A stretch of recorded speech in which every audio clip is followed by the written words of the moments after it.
The moment I stood by the antique oak doors, waiting for my cue, I believed I was the luckiest woman alive. The air smelled of white lilies and fresh linen. Beyond the doors, 50 meters down the aisle, stood Tarek. Handsome, charming, successful Tarek. The man who had spent 3 perfect years convincing me that destiny had brought us together. But destiny, I would soon learn, is not always kind. Sometimes, destiny simply sets the stage for a dramatic, crushing reveal.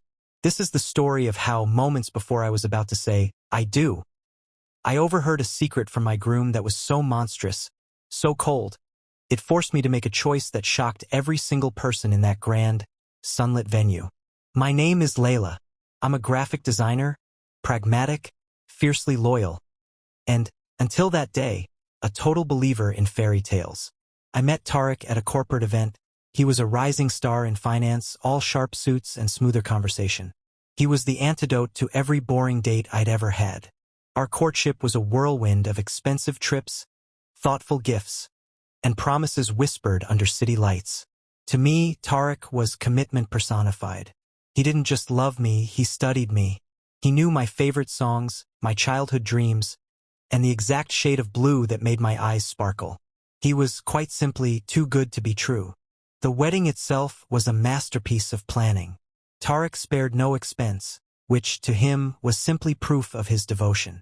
We were at the Serenity Estate, a beautiful, remote location known for its lush gardens and privacy. 200 guests.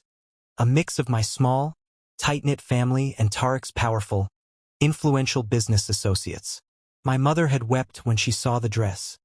My father had clapped Tarek on the shoulder, saying he was the son he never had. Everything was meticulously arranged, down to the last silk ribbon on the chairs. It was less a wedding, and more a declaration of Tarek's success, with me as the beautiful centerpiece. In the small bridal antechamber, the mood was electric, yet calm. My maid of honor, Nadia, kept adjusting my veil, telling me to breathe. But I didn't need reminding. I felt a perfect, crystalline peace. I was ready. I remember looking at my reflection, the perfect makeup, the radiant smile, and thinking, this is it. My forever starts now. The only thing that felt slightly off was Tarek's demeanor the night before. He'd been unusually distant during the rehearsal dinner, distracted, constantly checking his phone. I had brushed it off, chalking it up to pre-wedding jitters. A man this focused on perfection must feel the pressure, right? The music started. Pachelbel's canon in D. My cue was supposed to follow the flower girl, Little Zahara, but there was a brief technical hitch with the sound system. The music cut out for maybe 15 seconds. The doors remained shut. The hallway I was in connected directly to the outdoor courtyard where the ceremony was being held, via a small, discreet service corridor. And because the service corridor was only separated by a thin wall of ornamental lattice, when the music died, the outside world rushed in. And in that silence, I heard Tarek's voice. It wasn't the loving, steady voice I knew. This was cold, hard, and laced with a terrifying arrogance. And he wasn't talking to a groomsman. He was talking to his best man, Ben. The first few words were muffled. Then Tarek's voice, raised slightly in frustration, cut through the quiet. He sounded impatient. I told you, Ben, everything is secured. The prenup is ironclad. Her father signed off on the trust transfer last month. Remember? It's done. My mind stalled. Prenup? We didn't have a prenup. Tarek had insisted, romantically, that he didn't need one because we were forever. I leaned closer to the lattice wall, feeling a sudden, sickening chill replacing the warmth of the bridal suite. I motioned for Nadia to be silent. Ben's voice was lower, worried.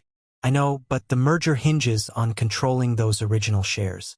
If her family pulls out, even with the paperwork, it could stall for weeks. Your father's expecting the acquisition this quarter, Tarek. Tarek chuckled. A dry, awful sound. The acquisition is already complete, you idiot. Layla's family asset. The land in the valley. The one she inherited from her grandmother? I convinced her dad it was better for tax reasons to structure it as a charitable donation, with me as the fiduciary. Once the marriage certificate is signed, The legal transfer completes the tax loop. It's a clean sweep. That land alone covers the collateral for the entire merger. It's the linchpin. My grandmother's land. It wasn't a huge piece of property, but it was sacred. It was where my parents planned to retire, the site of every childhood memory. I had inherited it last year, and Tarek had spent months talking about how we should use its value to build a dream foundation for artists. I thought it was his generosity. It was his greed. I pressed my hands over my mouth, fighting a rising wave of nausea. But the conversation wasn't over. It got worse, turning from financial theft to personal destruction. Ben said, "And Layla? She still thinks this is about true love, right?" Tarek sighed, a sound of utter boredom. "Please, Layla is manageable. She's attractive enough for appearances, compliant, and her family is precisely the kind of old money, asset-rich but business-naive group that's easy to manipulate. I needed the land and the stability her name provides. This entire wedding is a business transaction, Ben. I need the optics of a perfect marriage to secure the next round of investment for the firm. Once the deal is settled, she's an inconvenient fixture. I'll keep her around for a year, tops. Then the divorce will be quick, clean, and cheap, thanks to the paperwork she already signed thinking it was tax advice." Ben then dared to ask, "But you seem to genuinely like her, Tarek. All the personalized gifts, the trips." Tarek laughed louder this time. "Ben, it's all database-driven. Her entire personality profile is in a spreadsheet. I just fed the information to my assistant. She purchased the thoughtful gifts, and I delivered the lines. Layla thinks I'm a romantic genius. I'm a strategic genius. Now stop worrying. I need to get this ring on her finger so the asset's clear." The clock is ticking. The music swelled back to life, Pachelbel's cannon returning, loud and triumphant. The conversation was over. In the sudden rush of music, the wedding coordinator gave me the nod. "Time to walk." Nadia smiled, adjusting my dress. I was supposed to step forward, but I couldn't move. My body felt like cold stone. I wasn't just betrayed. I was analyzed, categorized, and weaponized. My love story was a corporate strategy, my family's legacy was collateral, and I was just manageable. Tarek wasn't just lying about loving me. He was planning my financial ruin and public humiliation. I had 10 seconds before the doors opened. Marry him and be ruined, or stop the wedding and destroy everything in the most spectacular, terrifying way possible. Nadia nudged me gently. "Layla, you ready? Ready?" I was ready to ignite the world. My mind was a battlefield. The fear was immense. Fear of the public shame, fear of my family's embarrassment, fear of the legal mess. But the fury was stronger. The sheer, calculated wickedness of his plan demanded more than a simple cancellation. I couldn't just run. If I ran, he would spin the narrative. I had cold feet, I was unstable. He would still complete the legal maneuvers, claiming I abandoned the marriage, proving his premeditated strategy was correct. I realized I had to sign the papers, but not before I neutralized the secret. I needed witnesses. I needed his words to be heard by everyone who mattered. The ceremony itself was my stage, my chance to flip the script. Tarek needed the wedding for optics and strategy. I would give him optics, all right. I took a deep, shuddering breath and straightened my shoulders. Nadia looked at me, seeing the steel in my eyes. "What is it, Layla? You look different." I forced a smile. "Just excited, Nad. Let's do this." The doors swung open. The sunlight flooded the aisle. 200 faces turned, smiling, beaming at the bride. I saw my father, tears in his eyes, waiting to take my arm. The music swelled. I was no longer Layla the romantic. I was Layla the avenger. I walked slowly, deliberately. Each step was not toward Tarek, but toward the inevitable collision. Walking the aisle felt like a slow-motion study in deception. My dress weighed a ton, but it was the weight of the lie I carried that was crushing. I met the eyes of my relatives. My aunt, who had mortgaged her house to help my grandmother buy that land years ago. I saw Tarek's business partners, smug, already celebrating the merger their colleague was securing with a wedding ring. And then I saw Tarek. He was beaming, a glorious, confident smile that didn't reach his cold eyes. He was perfect, a perfect, predatory mask. My father kissed my cheek and placed my hand in Tarek's. Tarek squeezed my hand, a gesture of ownership. He leaned in, whispering, "You look breathtaking, my love. Just remember that this day is the beginning of everything we planned." He thought he was being romantic. I knew he was talking about the asset transfer. I looked up at him, and for the first time since I heard the secret, I let the ice show in my eyes. He flinched, just slightly, caught off guard by the strange intensity. He dismissed it instantly. Layla is manageable. He was so sure of his control. The officiant, a kind, elderly judge, began the standard formalities. I stood there, nodding at the right times, letting the words wash over me. I needed the crowd to relax, to feel comfortable. I needed them to believe the play was going perfectly. I needed the moment of maximum impact, the moment right before the vows, when attention was total and the microphones were primed. The officiant reached the point of the traditional ceremony. "Tarek, do you take Layla to be your lawfully wedded wife? And Layla, do you take Tarek?" Before he could finish the question, I raised my hand. The entire crowd went silent. Tarek frowned, a tiny wrinkle of annoyance on his perfect face. He thought I was adding some spontaneous, romantic touch. "My darling, what is it?" he asked, his voice smooth, but with an underlying warning. I smiled sweetly at the officiant. "Excuse me, Judge. Before I answer, I believe a moment of clarity is required. Tarek and I agreed to customize our vows slightly. I have something crucial to say, and I want everyone to hear it." I gently took the small lapel microphone Tarek was wearing and held it up to my mouth. The sound engineer, assuming this was part of the planned, spontaneous moment, boosted the volume. My voice, crystal clear and amplified throughout the Serenity estate, rang out. "Thank you all for coming to witness what Tarek describes as his most successful business transaction to date." The crowd gasped. Tarek's smile froze solid. His eyes, for the first time, showed pure panic. "Layla, what are you doing? Stop this nonsense," he hissed, reaching for the microphone. I pulled back. "No, Tarek. I'm just finalizing the terms of the agreement. You see, everyone, Tarek and I aren't here for love. We are here to finalize the legal transfer of a crucial asset, the land in the valley which I inherited from my grandmother. The very asset Tarek needed as collateral for his merger acquisition. He just needed my signature and the optics of a perfect marriage to secure the next round of investment." My family looked stunned, but Tarek's business partners were now staring at the groom, their faces pale. I continued, turning to the audience.